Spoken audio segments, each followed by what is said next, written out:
बोलिए भारत माता की, भारत माता की, भारत माता की।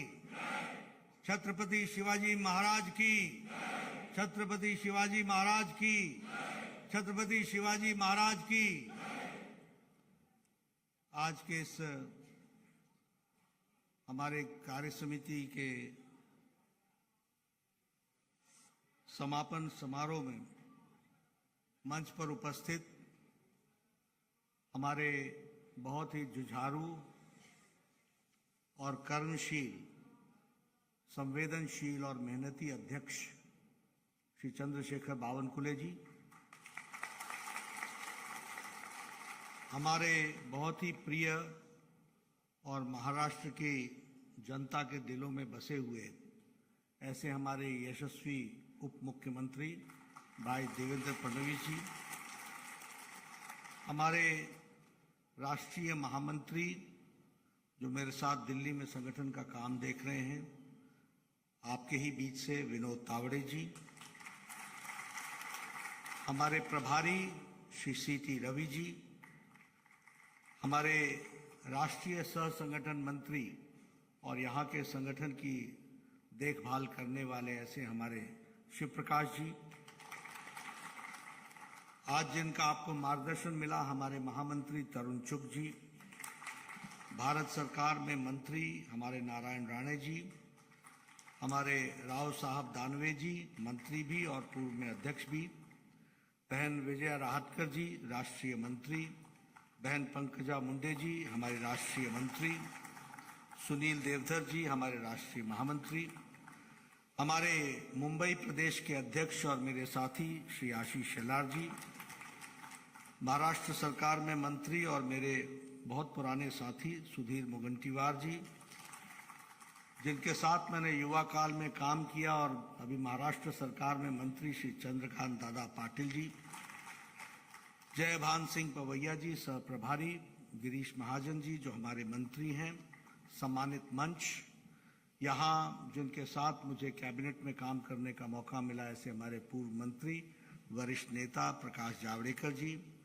हमारे राम नायक जी, सांसदगण, हमारे वरिष्ठ सांसदगण, विधायकगण, विधान परिषद के सदस्यगण, जिला परिषद के अध्यक्षगण, मंडल और मोर्चों के अध्यक्षगण, सभी हमारे वरिष्ठ पदाधिकारी बंधु, आज इस समापन समारोह में मुझे आप सबके साथ जुड़ने का मौका मिला है। सबसे पहले तो जिस गर्मजोशी के साथ आपने मेरा स्वागत किया और आप जिस जोश और ऊर्जा के साथ मैं देख रहा हूं, उसके लिए आप सबका हार्दिक अभिनंदन है, स्वागत है।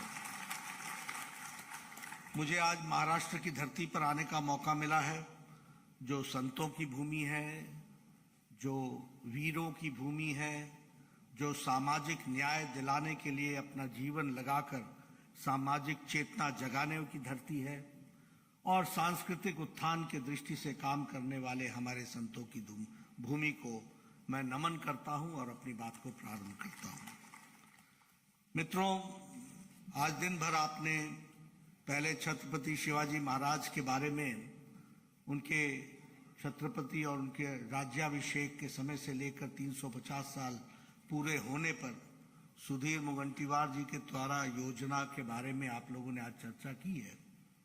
बाद में शिव प्रकाश जी ने आपके सामने बूथ सशक्तिकरण के बारे में भी चर्चा की है और हमारे तरुण चुग जी ने आपके सामने रूपरेखा रखी है कि 9 साल में 30 मई से लेकर 30 जून तक आप किस तरीके से संगठन के काम को चालना देंगे और साथ ही साथ फिर आगे आपने महाराष्ट्र के विकास के लिए जो एनडीए की सरकार है, भारतीय जनता पार्टी और हमारे शिवसेना की जो सरकार है, उसने जो कार्य किए हैं उसके बारे में एक आपने प्रस्ताव भी पारित किया और आपने सरकार का अभिनंदन भी किया। इसके लिए भी मैं आपको बधाई देता हूं। बाद में देवेंद्र जी ने आपके सामने रूपरेखा रखी कि किस तरीके से वो सरकार को चला रहे हैं और किस तरीके से सामने वाले के विचार और आचार यानी आचार विचार दोनों किस तरीके से कमजोर होते जा रहे हैं और अगर वैचारिक पृष्ठभूमि पर देखा जाए तो हिपोक्रेटिक वर्ल्ड की दृष्टि से देखा जाए तो वह धाराशाही होते जा रहे हैं और अपने ही कहे बातों पर वो गिरते चले जा रहे हैं, वो टूटते चले जा रहे हैं। मित्रों, हम जब महाराष्ट्र की चर्चा करते हैं तो मुझे हमेशा, क्योंकि मैं बीजेपी की हिस्ट्री को जब देखता हूं तो मुझे मुंबई का वो अधिवेशन के अटल जी के वाक्य याद आ जाते हैं। अंधेरा छटेगा, सूरज निकलेगा, कमल खिलेगा, वह कमल खिलता हुआ मैं देखता हूं। इसलिए ऐसे महाराष्ट्र में जब मुझे आने का मौका मिलता है तो नई ऊर्जा भी आती है, नई ताकत भी आती है। कल से मैं महाराष्ट्र के प्रवास पर हूं। मुंबई में हम लोगों ने कई कार्यक्रम किए, बूथ पर जाने का भी मौका मिला, पन्ना प्रमुख से भी मिलने का मौका मिला, अगाड़ी के हमारे सदस्यों के साथ भी मिलने का मौका मिला। कई विषयों के बारे में चर्चा हुई और उनके साथ हम लोगों ने बहुत से विचार को आत्मसात किया।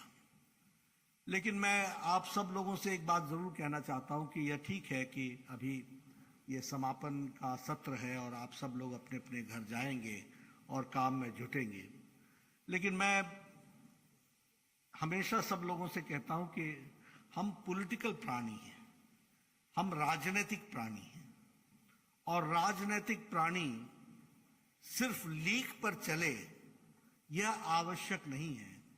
उसके मन का, अंतःकरण का विचार हमेशा जागृत रहना चाहिए, हमेशा उसको सोचना चाहिए। और मैं चाहूंगा कि जब आप अपने अपने घरों की तरफ अग्रसर हों तो इस बात पर जरूर विचार कीजिएगा कि 4-4 पीढ़ियां खप गईं, मंजिल दिखती थी लेकिन मंजिल तक पहुंचने की उम्मीद थी, लेकिन पहुंचने में रास्ता कितना कवर करना था इसका उनको अंदाजा रहता था। आज जब आप अपने घर को जा रहे हैं तो आप मंजिल हासिल करके जा रहे हैं और मंजिल को लेकर के आप जा रहे हैं, ये आपको समझ। अब जब तक आप ये अंतर नहीं समझिएगा, क्योंकि होता क्या है, जब उजाला आ जाता है तो अंधेरे की कीमत नहीं समझ में आती या अंधेरे की कमी समझ में नहीं आती। अगर अंधेरे को याद रखोगे तो उजाले को हमेशा संभाल के रखोगे, इस बात को समझना चाहिए। इसलिए उन 4 पीढ़ियों को नमन करते हुए आज हमको, हमारे पीछे महाराष्ट्र के उप मुख्यमंत्री बैठे हैं। मेरी भी 40 साल की राजनीतिक जीवन गुजर गई। 25 साल तक तो हम भी कहीं सरकार के नजदीक नहीं दिखते थे इस यात्रा में, लेकिन आज हमारी सरकारें हैं और एक नहीं 15 सरकारें हैं। आज 303 एमपी हैं, 93 हमारे राज्यसभा के सदस्य हैं। मैं 2012 से राज्यसभा का सदस्य हूं, प्रकाश जी हमारे साथ हैं। हम कहां से चले थे, 30 से चले थे, आज हम 93 हैं। 1385 हमारे एमएलए हैं, 100 से ज्यादा हमारे मेयर हैं, हजारों में हमारे पंचायतों के अध्यक्ष हैं। बड़ी संख्या हमारी खड़ी है और यह विचार कमल के प्रति समर्पण देख करके भारतीय जनता पार्टी को लोगों ने आशीर्वाद दिया है, इसलिए हम इस तरीके से खड़े हैं। मैं आपको ये याद क्यों दिला रहा हूं, इसलिए दिला रहा हूं कि हम बड़े भाग्यशाली हैं और मैं कल से इस बात को कह रहा हूं और मैं बार बार कहना चाहता हूं। देखिए, आज विरोधी भी प्रधानमंत्री मोदी जी के किसी भी तर्क को काट नहीं पाते। ये ठीक है, उनको बौखलाहट होती है, गुस्सा आता है, जिस तरीके की शब्दावली वो उपयोग करते हैं वो उनके मानसिक दिवालियेपन का नतीजा होता है, ये हम जानते हैं। लेकिन वो उनकी नीतियों को, वो जो अकाट्य है उसको कोई काट नहीं पाता। आज दुनिया में हम, भारत नहीं, भारत अब दुनिया में एक स्थान लेकर के खड़ा है और प्रधानमंत्री मोदी जी एक शख्सियत लेकर के खड़े हैं। इस बात को हमको समझना चाहिए। बातें बड़ी छोटी हैं लेकिन मैं हमेशा याद दिलाना चाहता हूं, 100 बार मोदी जी विदेश गए, 60 कंट्रियों का दौरा किया। अगर वो पैलेस्टाइन गए, अगर वो इजराइल गए तो पैलेस्टाइन भी गए, अगर वो कहीं और भी गए तो सारे देशों को कवर किया। 20-20 साल तक नेपाल नहीं गए थे हमारी सरकार, 20-20 साल तक हमारे पड़ोस में श्रीलंका नहीं गए हम। और आज अगर नेपाल में भूकंप आता है तो नेपाल की सरकार से पहले भारत सरकार मदद के लिए पहुंचती है, यह बदल कर दाव देता है। आज अगर श्रीलंका में कोई आर्थिक तंगी आती है तो भारत दोनों हाथ फैला करके उनके मदद के लिए तैयार मिलता है। और अगर मैं अंतर्राष्ट्रीय जगत की दृष्टि से बोलूं तो आप देखिए, इससे पहले की G20 की बाली की बैठक में क्या बोला था प्रधानमंत्री जी ने कि यह युद्ध का वक्त नहीं है, और इसको दुनिया ने सकारा। यह मैं इसलिए कह रहा हूं कि अंतर्राष्ट्रीय क्षेत्र में आज भारत की छवि किस तरीके से बनी है, और हम भाग्यशाली हैं कि वह नेता भारतीय जनता पार्टी के नेता नरेंद्र मोदी। मैं अंतर्राष्ट्रीय जगत की दृष्टि से बात करता हूं। अमेरिका का जब भी प्रेसिडेंट बात करते थे तो बोलते थे इंडिया एंड अमेरिका। यह राजनीतिक भाषा थी और यह राजनयिक भाषा थी, यह कूटनीति की भाषा थी। अगर रशिया बोलते थे तो India and Pakistan, India and Pakistan, यानी जहां इंडिया वहां पाकिस्तान, जहां इंडिया वहां पाकिस्तान, इंडिया हाइफन पाकिस्तान। अगर यूरोप का कोई देश आता था बोलता था यस इंडिया एंड पाकिस्तान, यानी ये दोनों बराबर के देश हैं। 2014 के बाद अंतर्राष्ट्रीय जगत में कोई भी इंडिया के साथ पाकिस्तान को नहीं जोड़ता। इंडिया इंडिया निकल गया, पाकिस्तान रह गया जहां रहना है। This is the difference. और ये मैं कूटनीति की भाषा बता रहा हूं, राजनीतिक भाषा बता रहा हूं, राजनयिक भाषा बता रहा हूं। जो एम्बेसडर्स इस्तेमाल करते हैं वो भाषा मैं बता रहा हूं, क्योंकि उनको समझ में आ गया कि इंडिया और पाकिस्तान अब हम कर नहीं सकते। इंडिया की ताकत कहां पहुंच गई। आज अगर हम, अभी चर्चा हो रही थी, बहुत से विषयों के बारे में चर्चा हुई, लेकिन हां इसमें कोई दो राय नहीं कि हमने ब्रिटेन जिसने हमको 200 साल राज किया उसको भी हम पछाड़ करके अब 5वीं सबसे बड़ी इकोनॉमी बन गए।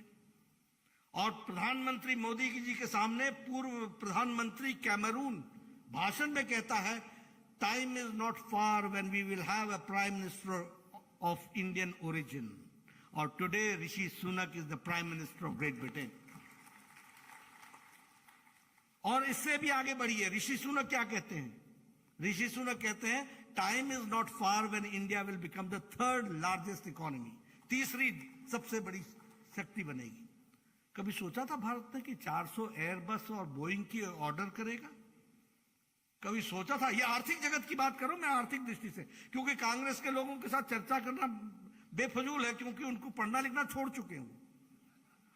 उनको कोई इकोनॉमी से मतलब नहीं है, बोलने के लिए बोलते हैं, कोई उनका उनसे कोई लेना देना नहीं। 400 एयरबस एंड बोइंग का ऑर्डर दिया भारत ने, 400 प्लस, मुझे एग्जैक्ट नंबर अभी याद नहीं है। लेकिन अमेरिका के प्रेसिडेंट ने क्या कहा? This will give us employment in America. Rishi Sunak ने क्या कहा? This will the time is not far when India will become the 3rd largest economy. हमारे मैक्रोन ने कहा thank you very much mister prime minister Narendra Modi, you have given a new boost to our economy. ये परिवर्तन, और इसीलिए हम 5वीं largest व्यवस्था बन गए। कल भी मैंने चर्चा की थी, मोबाइल 92% हम बाहर से खरीदते थे, आज 97% मोबाइल भारत बना रहा है। अब एप्पल भी भारत में बनने लगा है। स्टील में हम 4थे नंबर से दूसरे नंबर पर आ गए। जापान में ऑटोमोबाइल में जाना जाता था, आज हम 3rd लार्जेस्ट मार्केट बन गए हैं उस दृष्टि से। तो इसलिए अगर हम अंतर्राष्ट्रीय दृष्टि से देखें, अब मैं आपके सामने सिर्फ, क्योंकि आप सब लोगों को ये सब याद रखना चाहिए, अभी हमारे कांग्रेस के लोग इन्फ्लेशन बोलते हैं, जैसा हम देख लें इन्फ्लेशन।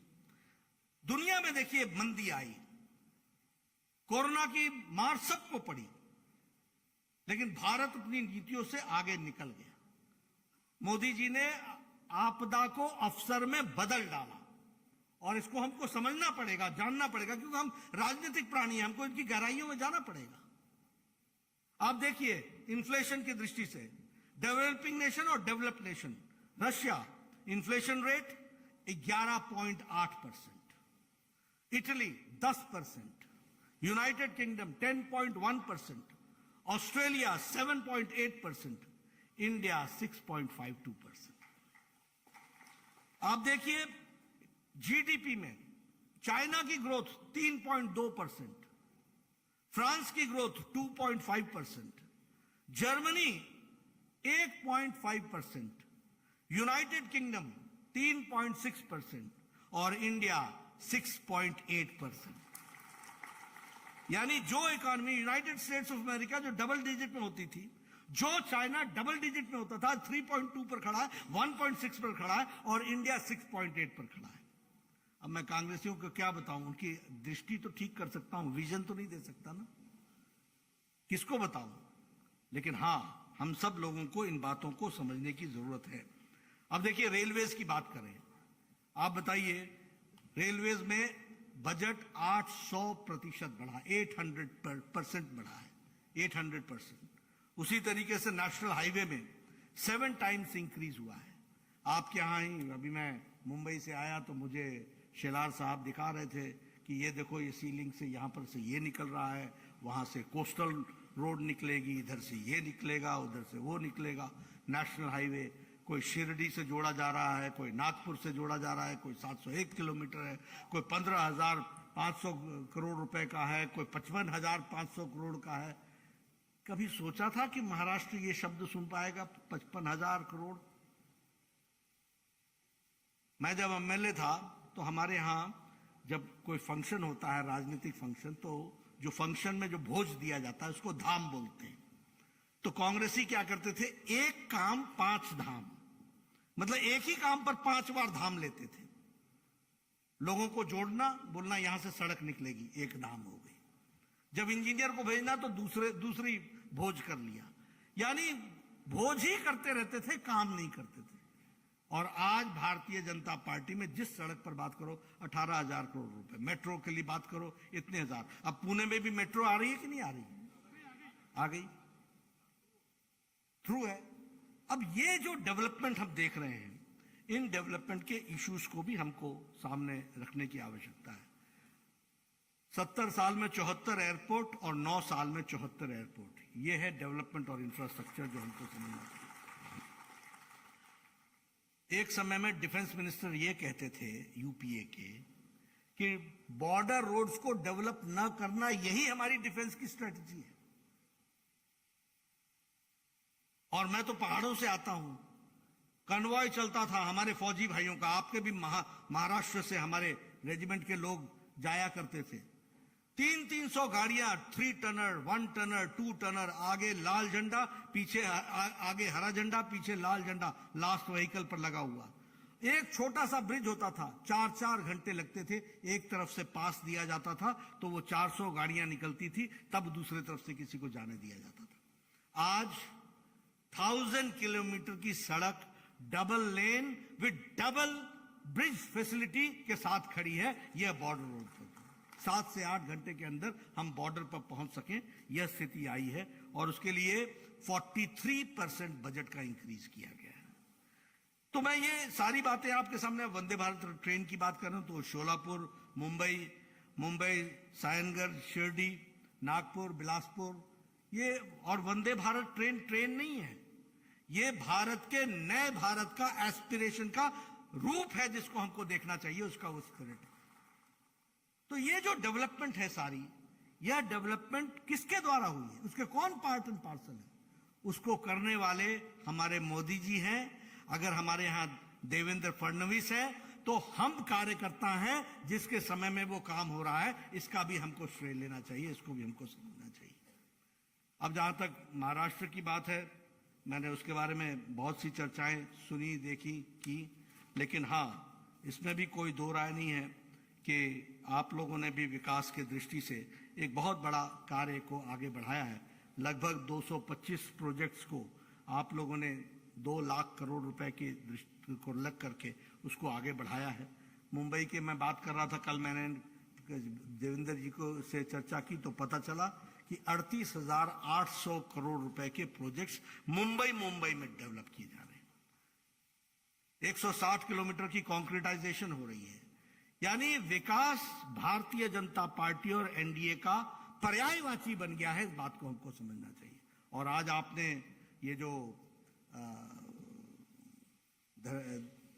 महाराष्ट्र सरकार को बधाई दी है, यह बधाई अपने आप में बताता है कि लगभग 20 ऐसी योजनाएं हैं, 20 योजनाएं हैं जो केंद्र सरकार के तर्ज पर महाराष्ट्र की सरकार ने गांव, गरीब, वंचित, पीड़ित, शोषित, दलित, महिला, युवा, इनके लिए करने का योजन बनाया है। इसके लिए मैं भी महाराष्ट्र सरकार को बधाई देता हूं, तो जिस दिलेरी के साथ उन्होंने काम किया है और जिस दिलेरी से उन्होंने सारी बातें रखी हैं। मित्रों, आपका ज्यादा समय नहीं लूंगा, लेकिन कुछ बातों की तरफ आपका ध्यान जरूर आकृष्ट करना चाहूंगा। हमसे लोगों की बहुत बड़ी आशा है और हम बदलाव के उपकरण हैं।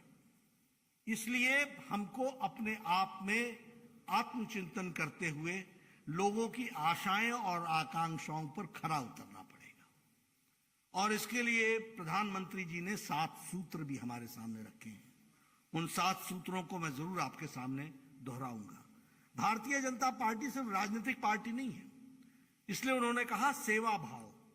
और मुझे खुशी है कि कोरोना में सारी पार्टियां लुप्त हो गई, सारी पार्टियां क्वारंटाइन में चली गई, सारी पार्टियां आईसीयू में चली गई।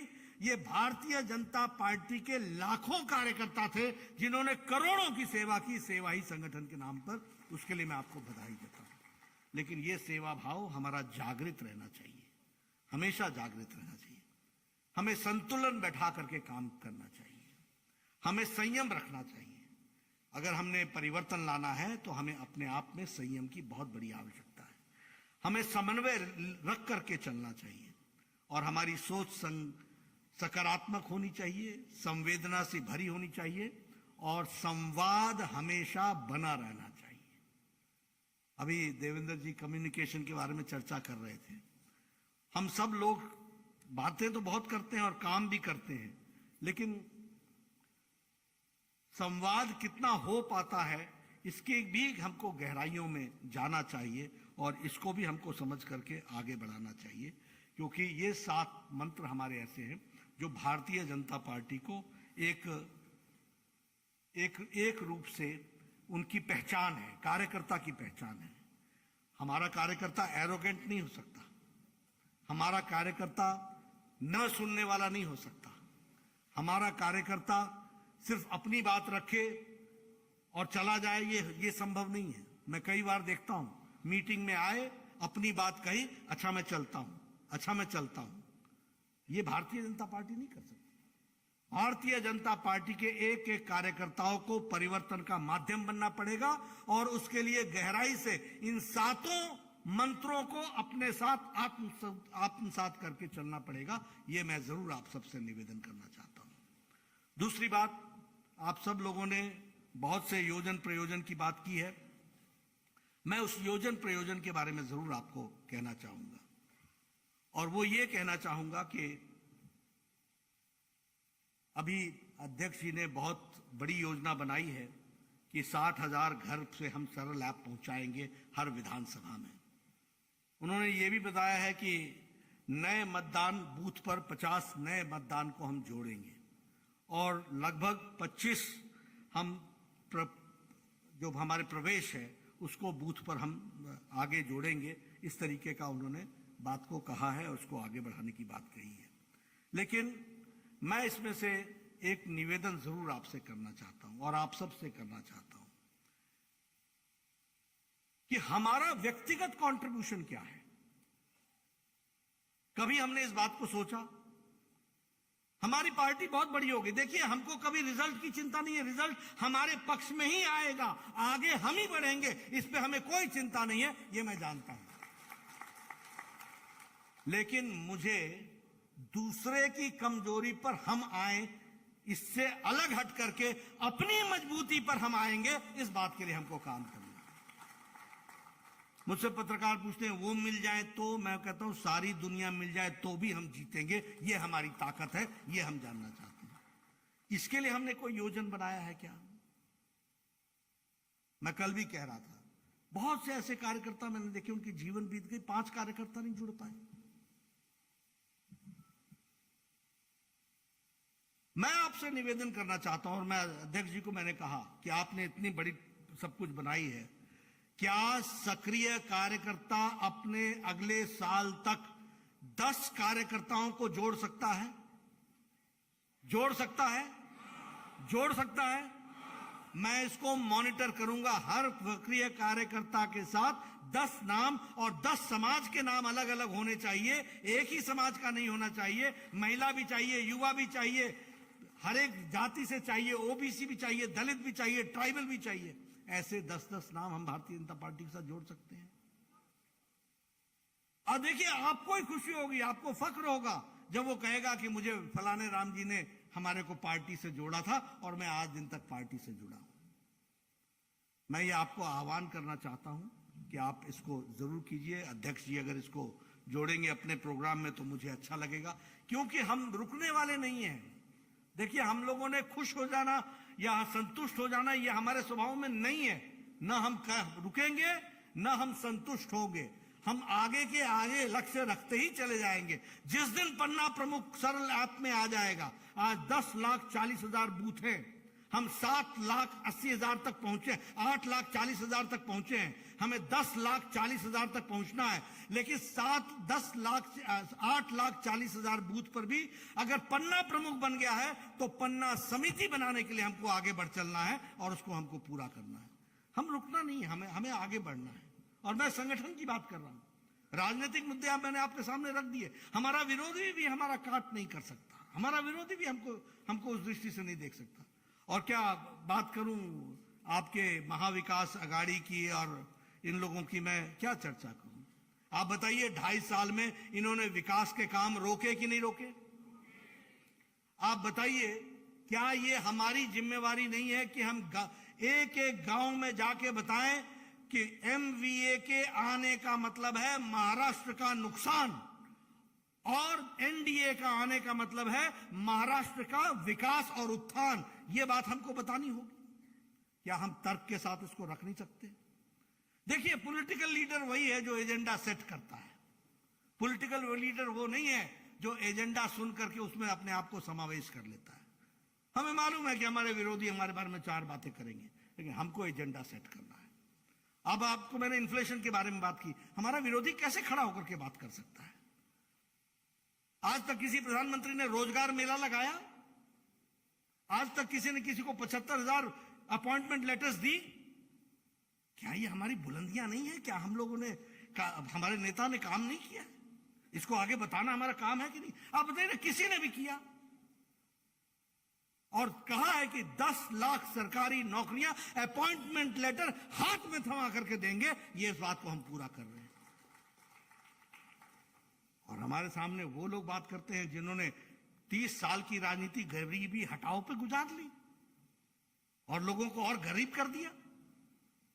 और आज अति गरीबी में भारत 1% से भी कम आ गया है। हम नहीं बोल रहे, इंटरनेशनल मॉनिटरी फंड बोल रहा है कि इंडिया की गरीबी, अति गरीबी 1% से कम आ चुकी है।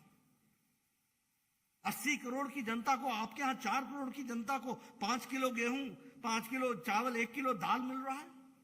कोई भूखा नहीं सो रहा है। क्या ये बात हमको गांव में, बस्ती में, हर एक जगह बताने की आवश्यकता नहीं है? क्या हमको इसको नीचे तक पहुंचाना हमारी जिम्मेवारी नहीं है?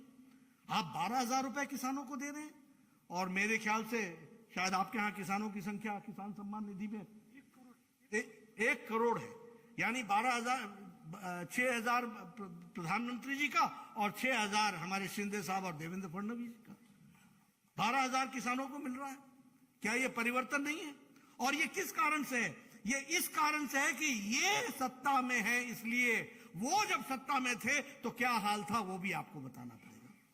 ये सारी जो कमियां हैं, जिस तरीके से उन्होंने सारी चीजों को रोका, वो सारी चीजें आपको बतानी पड़ेंगी। अभी मैं पढ़ रहा था तो मुझे ध्यान में आया कि बाला साहब ने कहा था कि अगर मुझे कांग्रेस, हिंदू हृदय सम्राट बाला साहब ठाकरे जी ने कहा था कि अगर मुझे कांग्रेस पार्टी के साथ जाना पड़े तो उस दिन मैं शिवसेना बंद कर दूंगा। और सच में उन्होंने वो वाली तो बंद हो ही गई। अब तो वही शिवसेना है जिसके लिए बाला साहब खड़े थे। तो इस बात को भी हमको समझना चाहिए और जानना चाहिए और लोगों के सामने ये सारी बातें रखनी चाहिए। आज किस तरीके से हम लोग विकास की दृष्टि से आगे बढ़े हैं। अब आप बताइए, राहुल गांधी जी वीर सावरकर पर जिस तरीके की टिप्पणी करते हैं, क्या ये टिप्पणी करने के पश्चात ये टिप्पणी वीर सावरकर जी पर टिप्पणी है या महाराष्ट्र के स्वाभिमान पर टिप्पणी है? देश के स्वाभिमान पर टिप्पणी है, राष्ट्रीयता पर टिप्पणी है। ऐसे लोग राजनेता बनकर के घूमे। मुझे कोई, ठीक है, वो प्रजातंत्र राज है, वो आए जाए सब कुछ करें, लेकिन चीजों की गहराई तक इन सब चीजों को ले जाना हमारी जिम्मेवारी है। मैं दंग था, मैं देवेंद्र जी को पूछा करता, मैं इसलिए सब ये बातें आपको याद दिला रहा हूं कि दिन कैसे बदलते हैं उसको भी ध्यान में रखिए। मतलब एक पुलिस ऑफिसर पैसा इकट्ठा करने के लिए टेररिज्म का जोर दिखा करके जिस तरीके से उसने जो योजना बनाया था, वो भी आपके सामने, मैं नाम नहीं लेना चाहता हूं, आप अंदाजे से समझिए। एक गृह मंत्री 1 साल तक जेल में रहता है, एक अभी भी जेल में है, मंत्री से पूर्व मंत्री हो गया, कोई शर्म नहीं, कोई चिंता नहीं। और ये लोग राजनीति में हमसे प्रश्न खड़े करते हैं, ये लोग राजनीति की दृष्टि से हमारे साथ चर्चा में आते हैं। मित्रों, भारतीय जनता पार्टी पूरी ताकत के साथ विकास की दृष्टि से आगे बढ़ने के लिए अग्रसर है, और उसमें हम सब लोग इस बात के लिए तय माने कि ऐसे लोगों को का पर्दाफाश करना, उनको नीचे चीजों को बताना, ये हमारी जिम्मेवारी होगी। मुझे पूरा विश्वास है कि आप सब लोग इस काम को करेंगे और अपनी अपनी जिम्मेवारियों को निभाते हुए पॉलिटिकल एजेंडा आप सेट करेंगे। मैं अपने कार्यकर्ताओं को देखता हूं, बहुत भोले हैं, बहुत अच्छे हैं,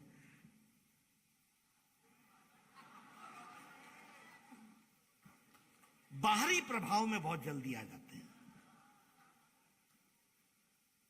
और क्षणे रुष्टा क्षणे तुष्टा। अरे आप करोड़ों लोगों के जीवन बदलने के माध्यम हो भाई, करोड़ों लोगों के। अगर आप में टिकाव नहीं होगा, अगर आप में धैर्य नहीं होगा, अगर आप में संयम नहीं होगा, अगर आप में दृष्टि नहीं होगी, अगर आप में दिशा नहीं होगी, तो हम कैसे नेतृत्व करेंगे? इसलिए दूसरों को देखना छोड़ो, अपना संबल बढ़ाओ, अपनी ताकत बढ़ाओ, अपनी योजना बढ़ाओ, अपनी दृष्टि बढ़ाओ और बोलो, yes we are the elements of change. हम परिवर्तन के माध्यम हैं, हम लोगों ने परिवर्तन किया है, हम आगे भी करेंगे, और आने वाला कोई भी इलेक्शन महाराष्ट्र में जो होगा वो हम जीतेंगे, एनडीए जीतेगी, आगे बढ़ेगी। इस बात को आप साथ लेकर के चलो।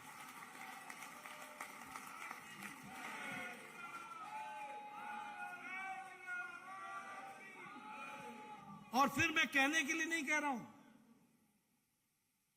उत्तर प्रदेश में जब पहले कांग्रेस और समाजवादी मिले, बाद में मायावती और वो मिल गई, बोली बड़ा भारी कॉम्बिनेशन है। राम नाईक जी, आप उस समय वहां पर थे, हमने कहा कि ये मैथमेटिक्स है, केमिस्ट्री नहीं है। केमिस्ट्री हमारे साथ है, लोगों का जुड़ना हमारे साथ जुड़ा हुआ है। आपको घर घर जाना पड़ेगा, आपको गांव गांव जाना पड़ेगा, आपको हर घर में जाकर दस्तक देनी पड़ेगी, और आपको उनकी बात सुनकर अपनी बात को तर्कपूर्ण ढंग से रखना पड़ेगा। इसलिए जब आप इस काम को करेंगे, आपका अपना स्थान बढ़ेगा, आप पार्टी को भी आगे बढ़ाएंगे, आप उसके माध्यम बनेंगे। इसलिए अपना हम परिवर्तन करें, सोचें, समझें। ईश्वर ने बहुत समझ करके आपको ये जिम्मेवारी दी है, सबको मिलती नहीं है, यह भी आप समझिए। इसलिए हम वो प्रिविलेज लोग हैं जो परिवर्तन के माध्यम के कारण बनकर के यहां मौजूद हैं। आपके हाथों में महाराष्ट्र का भविष्य है, आप उसको संभाल के आगे बढ़ाएंगे। इन्हीं शब्दों के साथ बहुत बहुत धन्यवाद।